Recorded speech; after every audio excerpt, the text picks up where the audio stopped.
Oi, gente. Eu sou a Mayra, sou aluna do sexto ano. Estou há 78 dias de me formar médica, se tudo der certo. Queria agradecer a organização do workshop por ter me convidado, parabenizar vocês pela organização. Eu acho incrível vocês estarem fazendo uma edição online, está super lindo, super organizado. Então, meu coração está vibrando de orgulho, porque, como a Amanda, eu também participei das outras edições. Vou contar um pouquinho da minha trajetória para vocês. Vamos lá. Eu entrei na faculdade em 2015, logo direto do ensino médio, mas sim, eu fiz cursinho junto com o último ano do ensino fundamental e durante todo o ensino médio. Eu morava em Brasília, então eu fiz o preparatório para programa de avaliação seriada da Universidade de Brasília, mas no segundo ano eu decidi que eu queria fazer Enem e que eu queria sair de Brasília. Então, no segundo e no terceiro ano eu fiz o cursinho para Enem. Entrei na faculdade com 17 anos, vim para São Carlos morar sozinha, uma cidade nova, num curso muito doido, com uma metodologia diferente, em que o primeiro ano, basicamente, você aprende a estudar medicina sozinho. Como a Amanda também, eu me meti em um monte de atividade extracurricular, então eu fiz parte de algumas gestões do centro acadêmico, com essa galerinha linda aí. Esse é o batizado, né? Uma festa de recepção que a gente faz. Participei também do Congresso Médico Universitário de São Carlos, que é um congresso que os alunos organizam aqui. Participei de várias ligas acadêmicas. A que é mais importante para mim é a Liga de Cuidados Paliativos, a LATACP, que foi fundada no meu segundo ano de graduação, quando eu fui ouvinte. Depois eu fui vice-presidente por 2 anos. Ano passado, no quinto ano, no meio do internato, eu fui presidente da liga e hoje eu sou ligante ainda, porque eu não consigo largar o osso. E o workshop, a primeira edição, foi em 2015, né, o ano que eu era bichete. Eu fui monitora de um programa de extensão, uma atividade de extensão do centro acadêmico. E eu me apaixonei pela ideia de apresentar um curso que a gente gosta tanto, luta e defende, apresentar para vocês, estimulantes que estão aí sonhando com o futuro. Organizei a segunda e a terceira edição do workshop. Então, é muito especial para mim estar aqui falando com vocês hoje. Bom, me pediram para falar algumas coisas sobre o internato. Eu acho que a Amanda já colocou muito bem sobre os estágios, mas eu queria reforçar essa questão do que é o internato, né? O internato, ele é diferente do resto do curso que já tem prática desde o primeiro ano, ele é como se fosse um intensivão de prática, né? É um período em que a gente tá ali para colocar a mão na massa e pegar o jeito, né? Para a gente ter segurança e postura de médico na nossa vida profissional. A rotina é uma loucura, assim, muda muito de um estágio para o outro. Eu trouxe algumas grades para vocês visualizarem mais ou menos como que é a nossa rotina. Aqui na UFSCar a gente não tem plantão noturno, então a gente não vira madrugada no hospital. Nossos plantões vão até 11 horas da noite, meia-noite, só porque não tem quarto para os alunos na Santa Casa nem no HU, porque se tivesse, provavelmente a gente faria esses plantões também. Eu comecei no estágio na ginecologia e obstetrícia. A Amanda já falou mais ou menos quais são as atividades do quinto ano, né? Então, tem semanas que você está no pronto atendimento, tem semanas que você está na enfermaria vendo as mulheres que já tiveram os nenéns, tem semana que você está no pré-parto e no centro obstétrico vendo parto, vendo cesárea. Então, tinha semana que eu estava super estressada, cansada, saturada, porque é um ambiente extremamente desgastante. Tinha semana que eu estava super feliz, porque eu estava vendo babies nascer, e isso é uma coisa muito legal. No sexto ano, a diferença é que na enfermaria lá da maternidade, a gente não vê as pacientes que já tiveram filhos, a gente vê as gestantes que têm complicações. A gente passa também na enfermaria de ginecologia, que fica no prédio da Santa Casa mesmo, e não na maternidade, e no centro cirúrgico para ver as cirurgias ginecológicas, além dos ambulatórios mais voltados para a área de ginecologia. Por isso que a Amanda falou que no quinto ano a gente vê obstetrícia, no sexto ano a gente vê obstetrícia também, mas vê um pouco mais de ginecologia. Aí fica mais ou menos assim a nossa grade. Tem semanas que a gente fica das 7 da manhã até as 7 da noite, às vezes até as 11 da noite, se tiver plantão noturno. E tem semana que é só atividade de manhã, que a gente tem alguns horários vagos para estudar. Então muda bastante. O estágio de pediatria, a gente passa na Santa Casa, uma parte, e a outra parte no HU. Na Santa Casa, como a Amanda falou, a gente vê os recém-nascidos, a recepção deles na hora do parto. E no hospital universitário, a gente avalia os pacientes que estão internados, geralmente são um pouquinho maiores, mas nem tanto, a maioria é bebezinho mesmo, e faz o plantão de pronto atendimento, né? No 6º ano, o que muda é que a gente faz a enfermaria também da Santa Casa, que tem uma diversidade de casos maior, e a gente passa na UTI pediátrica também, além dos ambulatórios, que são diferentes. A cirurgia ainda o estágio é todo na Santa Casa. No 5º ano, pelo menos no meu 5º ano, era predominantemente ambulatorial. Então, a gente passava em alguns ambulatórios, numa parte do estágio, e na outra parte do estágio, passava em outros ambulatórios. E fazia os plantões do pronto atendimento, à noite e nos finais de semana. E eram plantões bem intensos e caóticos, geralmente, mas até que eu mandava bem, até que dava para viver. Claramente, cirurgia não é, né, o meu ambiente, mas sobrevivemos. É o próximo estágio que eu vou entrar agora, no 6º ano.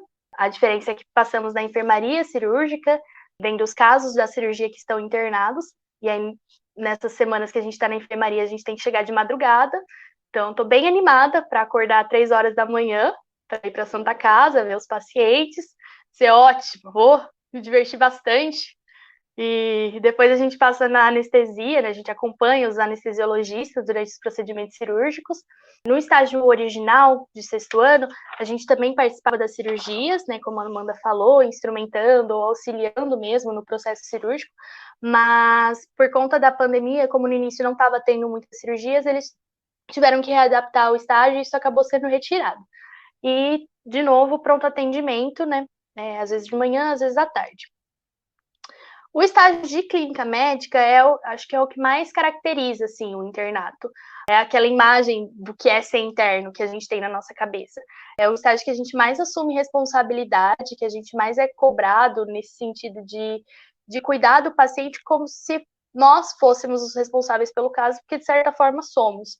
Por mais que a gente esteja sempre supervisionado, sempre com um médico formado ali para discutir os casos, decidir as condutas, é esperado que a gente já saiba mais ou menos o que fazer e que a gente tenha a postura e a proatividade para conduzir os casos, né?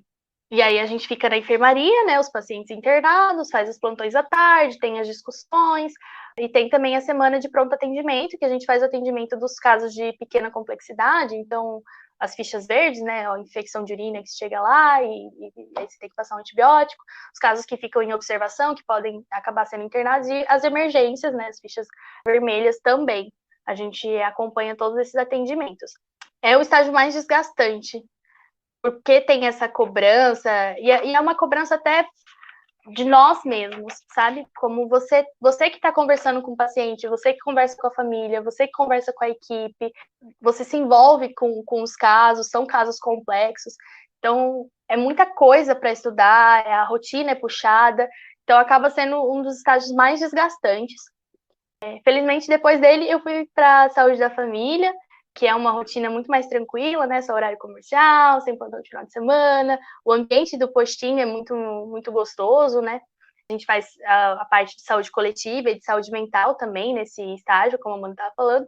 Mas mesmo assim, acho que até por me envolver muito com os casos, tem dias que não são fáceis, né? Mas tudo bem, a vida é assim mesmo e a gente sempre que tem que ter alguma coisinha para reclamar, não é mesmo?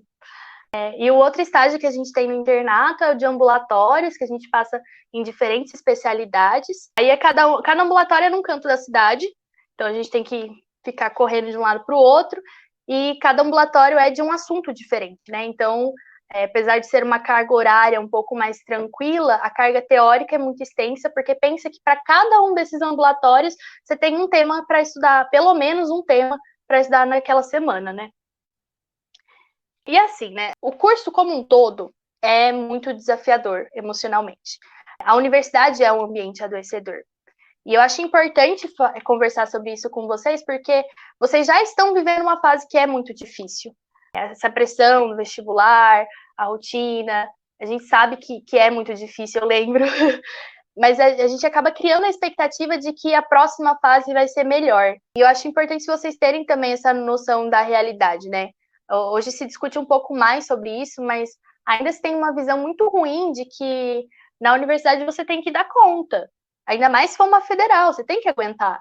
É normal que um professor seja abusador, que o professor reprove uma turma inteira numa matéria. E na medicina ainda tem o mito de que para ser médico você tem que ter a casca grossa, né? Então você tem que aguentar, você tem que sofrer mesmo e sofrer calado, porque médico tem que dar conta. E se você não dá conta, você não está pronto para ser médico. Que é uma grande mentira, né? E assim, durante o curso, a gente tem um espaço que chama reflexão da prática. E a reflexão da prática, ela serve para a gente discutir as coisas que a gente está vivenciando ali na rotina, nos ambientes práticos, tanto aspectos biológicos, psicológicos, a estruturação do sistema de saúde. Muita gente zoa com o termo biopsicossocial, mas a ideia da RP seria também discutir o impacto emocional que aquelas vivências estão tendo no aluno. Claro que assim, né, teoricamente seria para isso, a gente sabe que não é o que acontece, até porque as pessoas têm muita dificuldade de conversar sobre esses assuntos e entender a importância de conversar sobre esses assuntos. Mas no internato a gente não tem nem esse espaço, e é o internato o ambiente em que a gente mais tem experiências difíceis, assim, né? Pensa que a gente está num serviço o dia inteiro, pela própria rotina, a gente tem uma convivência intensa com os nossos colegas, todo mundo com fome, todo mundo com sono. A gente que está sob a pressão de lidar com o caso, a gente está lidando com profissionais diferentes, com médicos com formações diferentes, e opiniões diferentes, e formas de conduzir os casos completamente diferentes. E se a gente só vai vivenciando isso sem refletir a respeito, sem entender o que está acontecendo, sem ter espaço para entender as emoções que a gente está sentindo, se a gente só for socando tudo isso e foda-se, vamos estudar, não tem como, né? Você acaba criando uma barreira e separando a sua parte humana da sua parte profissional.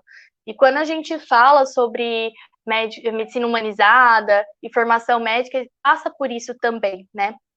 Então, assim, se você tem um grupo de internato com que você consegue conversar, se você tem uma base, se você consegue refletir sobre essas coisas, é uma vivência, mas não é o que geralmente acontece, né? Então, não quero assustar ninguém, tá? É difícil, é cansativo, mas é muito gratificante também, né? A gente sai do plantão morto, mas a gente sai muito feliz também, porque é muito gostoso você poder fazer as coisas e cuidar das pessoas e ver você se tornando médico, assistir ganhando confiança. Então, é muito gratificante mesmo.